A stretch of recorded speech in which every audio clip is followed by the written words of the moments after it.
Good morning, students. So this is the summary lecture of chapter number 2, Federalism, class 10, subject civics.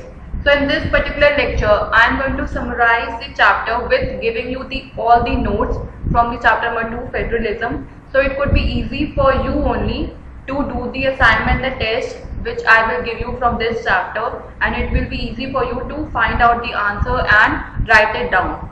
So particularly in this chapter we will summarize also, and I am giving you the notes also, and you can write it down and pen it down in your own notebooks also if you want to.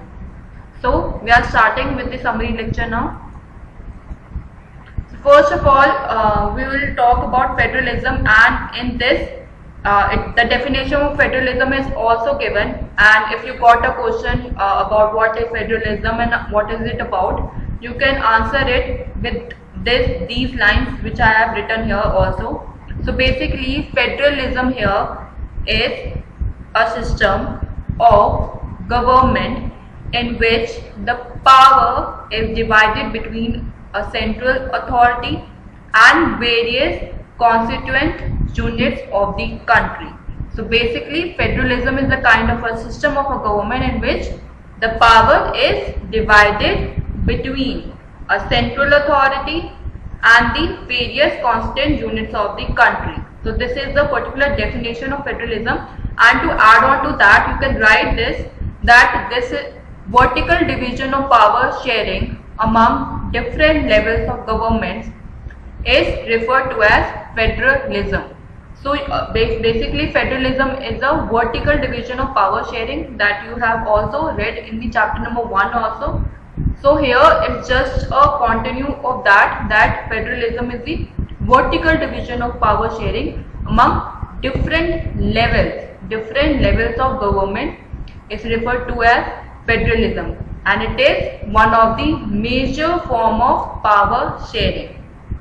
Federalism basically is a major form of power sharing here because it goes from the central government to the other various constituent units of the country. So if you got a question what is federalism, so you can write this answer as it is, or you can add on to in your language also. Now we'll discuss about the basic features of federalism here. So basically the first feature of federalism is that there are 2 or more levels of government. So if you got a question of what are the main features of federalism, explain or discuss, so you can answer or you can take these points as an answer also. Firstly, that there are 2 or more levels of government. So first feature is there are more than 2 levels of government. Like in India there are more than 2 levels of government. Majorly we take 2 levels, but in many of the countries they take 3 levels also.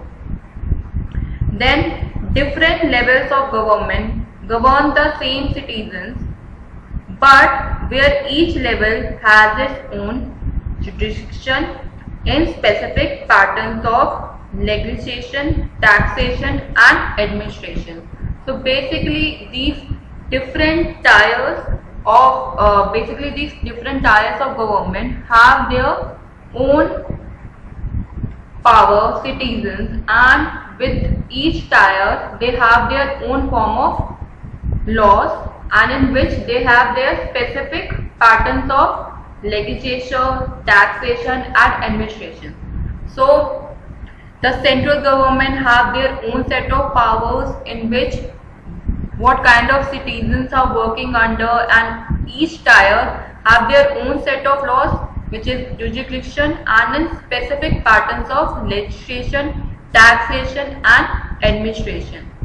The third point is that you can write also this, that existence and authority of each level of government is constitutionally governed. So basically the main authority, the executives and the authority at each level of government is constitutionally governed. So basically whatever level of government they are there, they have constitutionally governed means they have been elected, and after that they have given that power. So they are not such a person that it is given to them randomly. it is constitutionally governed.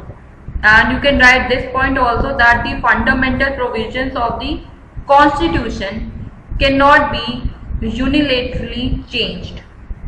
Such changes require the consent of both the levels of government. So if you want to change the provisions of the Constitution, it cannot be changed due to if only one level of government wants it. There should be a mutual consent of both the levels of the government. After that only the provision of the Constitution can change. And you can write this also, that the courts have the power to interpret the Constitution. The highest court acts as the umpire if any dispute arises between different levels of government. So basically, the court has the power to interpret the Constitution, and here the higher court acts as the umpire if any dispute arises between different levels of government. And you can add on to this point also, that the sources of revenue for each level of government are specified to ensure its financial autonomy. So basically, the source of revenue from whichever levels of government it is coming from are specific to ensure its financial autonomy. Basically, they have to tell what are the financial condition of their particular state. And then the federal system has dual objectives that you all know, to safeguard and promote unity of the country and to accommodate regional diversity. So it requires both the consent of the levels, the jurisdiction of the respective levels of government are specified in this Constitution. Likewise, you can see here that the court has the power to interrupt the Constitution and the powers of different levels of government. An ideal federal system has both aspects, mutual trust and the agreement to live together. And the first route involves independent states coming together on their own to form a bigger unit. And the second route is where a large country decides to divide its power between the constituent states and the national government. So basically, they are the two types of federal we will discuss. I will let you know about these two in details also. It's just a form. So if you got a question of write the features, basically about the features of federalism, you can write these points as the feature of federalism. Now, what are the union territories? If you got a question about what does union territory means and what are these, so you can write this answer and you can relate to your answer from these points also. So basically, union territories are some units of the Indian Union which are too small to become an independent state and could not be merged with any of the existing states are called union territories. So basically, there are some units of the Indian Unions which are too small as an area to become an independent state and could not be merged with any of the existing states. So they are particularly a part of an area which is too small that it cannot become an independent state itself, and it cannot be merged with any other existing state also. So that's why they are known as the union territories. They are also called the centrally administrated territories also. For example, Chandigarh is there as a union territory, and you can Lakshadweep is also one of the territory. So these are few of the example of union territory. So if you got a question about union territory, you can use these lines or and make up your answer, or you can add on to in your own language also. Now, coalition government. So you can get this question also, what does coalition government means? So if you got such a question, you can write these lines or you can relate to it. So what does it mean? Basically, a government formed by coming together of at least two political parties, usually partners in a coalition, form a political alliance and adopt a common program. So basically, when a government is formed, if more than one or two parties have to collaborate or merge their powers with each other so that to form a common government. So usually these partners who are collaborating with each other and coming together with each other is a coalition form of political alliance. So basically they are making an alliance while coming together as a one party, and they are adopting one common program. So they are adapting one common program for their government. For example, there is National Democratic Alliance, that is NDA, and there is United Progressive Alliance, that is UPA, and the Left Front also is one of the examples. So these are few of the parties that have been come together to form a one alliance. So basically NDA, the National Democratic Alliance, the United Progressive Alliance is also one of the examples. So you can take these examples also. So if you got a question about coalition government, you can use these examples and use these lines. Now what does India as a federal country? So federalism in India is what it is all about. So if you got a question about India as a federal country, explain, or what does federalism in India means.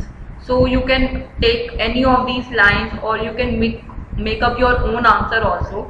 So basically the constitution declares India as a union of states. So basically the constitution has declared India as a union of states, although the word federation is not used, and the Indian Union is based on the principles of federation.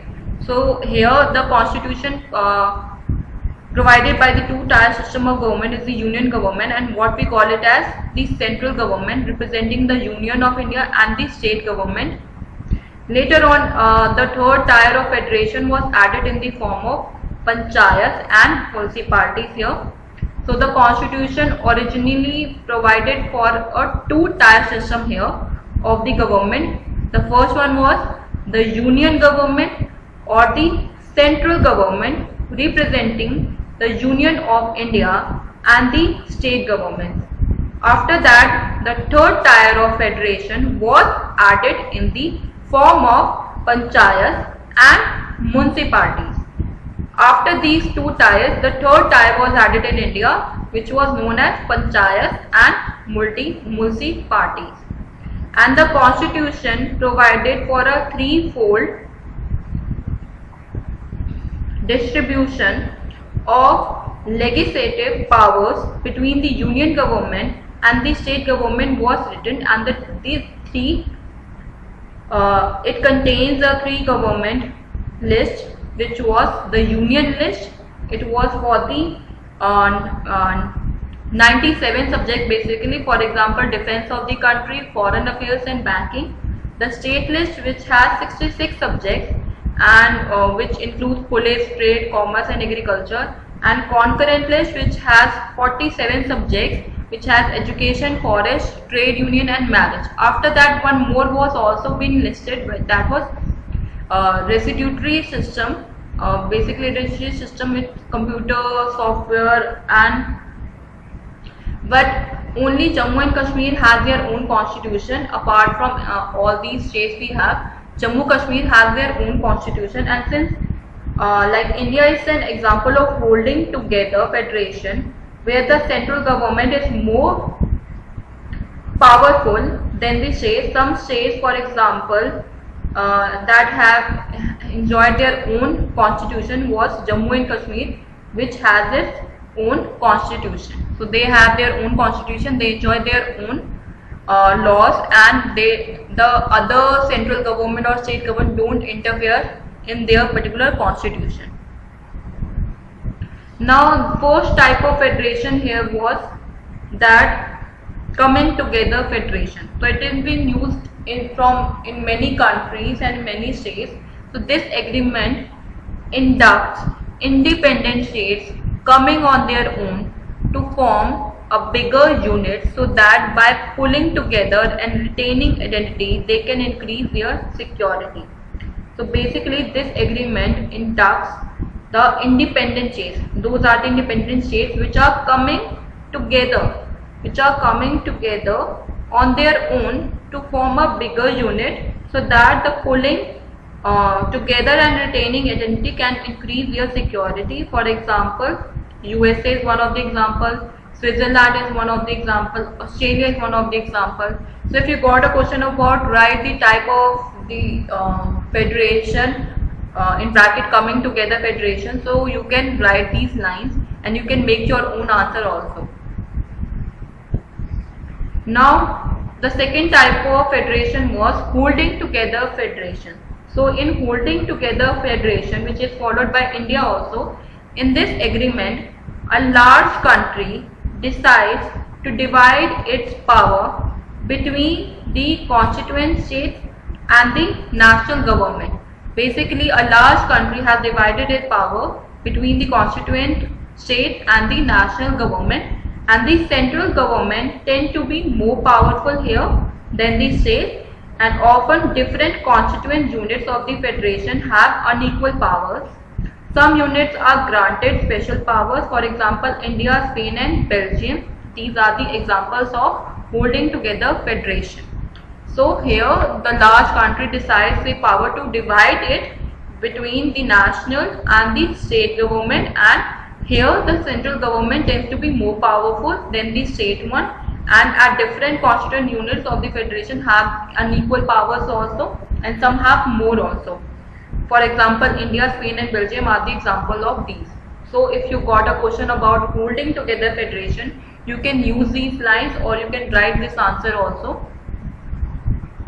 Now if you got a question about like sharing of power between the union government and state government, so what are the sharing of power between the union government and state government? If you got a question like this and you have to respond back, so you can write these lines like that. The sharing of power between the union government and the state government is basic to the structure of the constitution. So basically the sharing of power between the union and state government is basic to the structure of the constitution. So whatever the structure of the constitution of that particular country, it is particularly based on that, and the parliament also cannot on its own change this agreement. The parliament also cannot change this agreement. Any change has to be first passed by both the houses of the parliament with at least 2/3 majority. If they want to change anything, so there should be a majority of 2/3. मतलब 2/3 proportion of the unity should be there if they want to change this agreement, and it has tend to be rectified by the legislatures of at least half of the total states. So if they have to decide and if they have to change one agreement, it should be rectified also by the legislature of at least half of the total states, and in case of any dispute about the division of power, the High Court and the Supreme Court make a decision. So if there are any change in it and if there are any dispute that are coming between this agreement or in this division of power, there is the High Court and the Supreme Court who make the decision after them. Is it clear? So after this, if you have a question that what kind of power is shared between the union government and state government, so this you can write as an answer. Now the reasons for success of federalism in India. So if you got an answer like write any 3 points or write any 3 reasons for the success of federalism in India, so you can write these points as an answer. So first of all, the first point here is that it clearly laid out constitutional provisions providing a threefold distribution of power in the 3 lists: union list, state list and concurrent list between the union and state government. So basically the first point says that the constitution provisions that have been made, and they have provided a threefold distribution of power in the 3 lists, the union, state and the concurrent list. It is going to be which is shared between the union and the state government. So it could be one of the reasons of federalism success, because it is being shared now. It is not in one list, it is coming up, it is divided in the power between these 3 particular lists. and the nature of democratic policies in our country. So basically the nature of democratic policies that have been made in our country made it a great success of federalism in India. The creation of linguistic states and the boundaries of several old states of India were changed in order to create new states. So basically in creation of these linguistic states, there were several boundaries of old states of India. They were changed in order to create this new state, and this was done to ensure that people who spoke the same language lived in the same state. So this was done to ensure that the people who spoke the same language, they are living in the same state itself. And you can write one more point also, that it is restricting of central state relations. So basically to create a mutual trust between the central and the state relations, it is not restricting any sort of or creating any sort of conflicts between the central and the state relations here. So these are the reasons for the success of federalism in India. Now one of the main topics was also there about the language policy in India.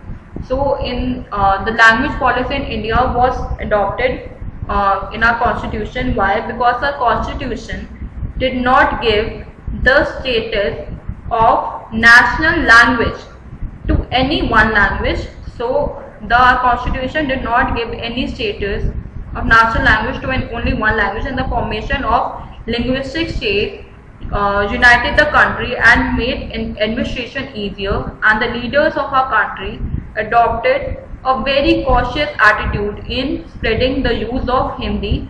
Hindi was basically identified as the official language, and beside Hindi there are 22 other languages which was recognized as scheduled language by the constitution.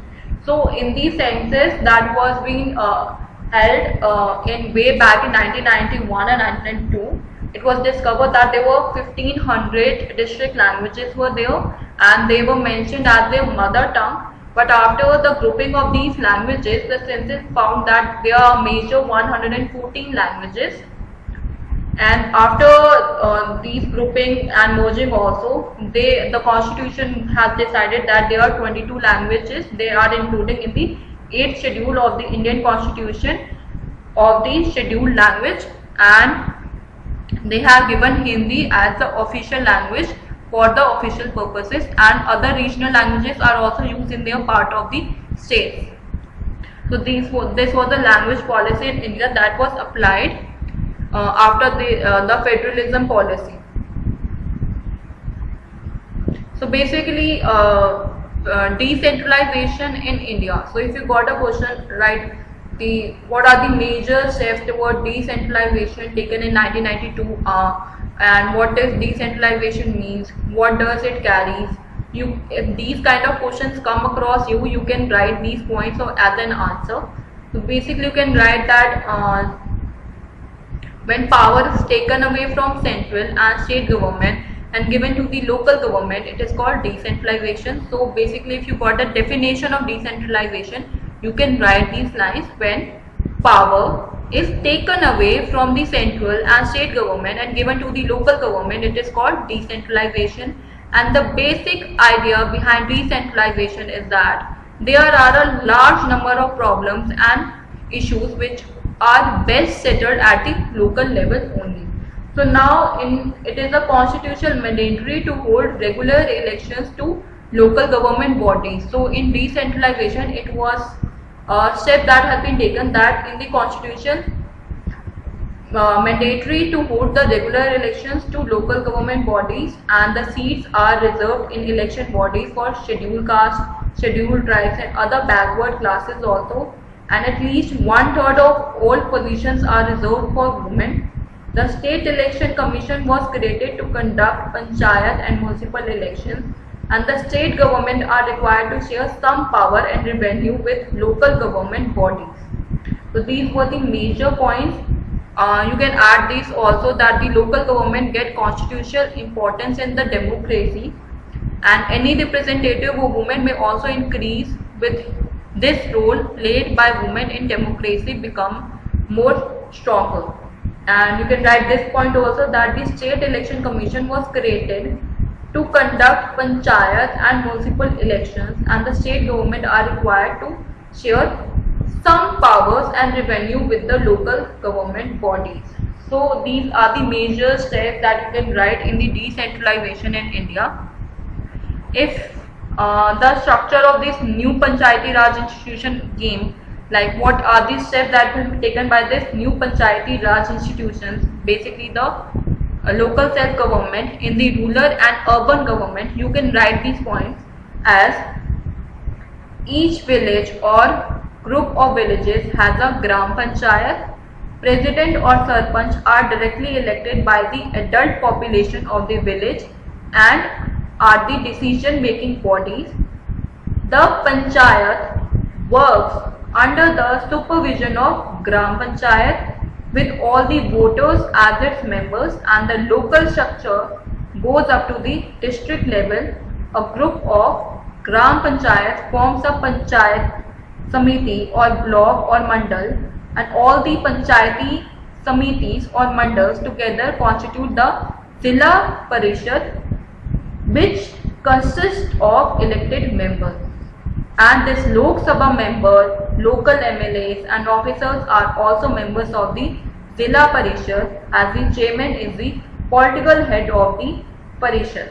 Basically, if you got this thing, that if you have to write about the rural local government, so it is known as, basically it is known as Panchayati Raj, and it is consist of that, it says that each village or group of villagers has their own Gram Panchayat, and this Panchayat is known as the president or the Sarpanch, who are directly elected by the adult population of that village, and it's the decision making body. And the Panchayat works under the supervision of Gram Panchayat. There is particularly Gram Panchayat under which it works, and with all the voters and its members, and the local structure goes to the district level also, and a group of Gram Panchayat form a Panchayati Samiti, block or mandal, and all the Panchayati Samiti or mandals together constitute these Zilla Parishad, which consist of elected members. And these local Sabha members and local MLAs and officers are also the members of Zilla Parishad, and they are the political head of that particular Parishad. And if you got to write about the urban areas local bodies, so basically in urban areas local bodies are the municipalities who are set up in towns, and these big cities are constituted into municipal corporation. They both are controlled by elected bodies consisting of people's representatives. Municipal chairman is one of the political head of the municipality, and the head of municipal corporation is an officer called the mayor.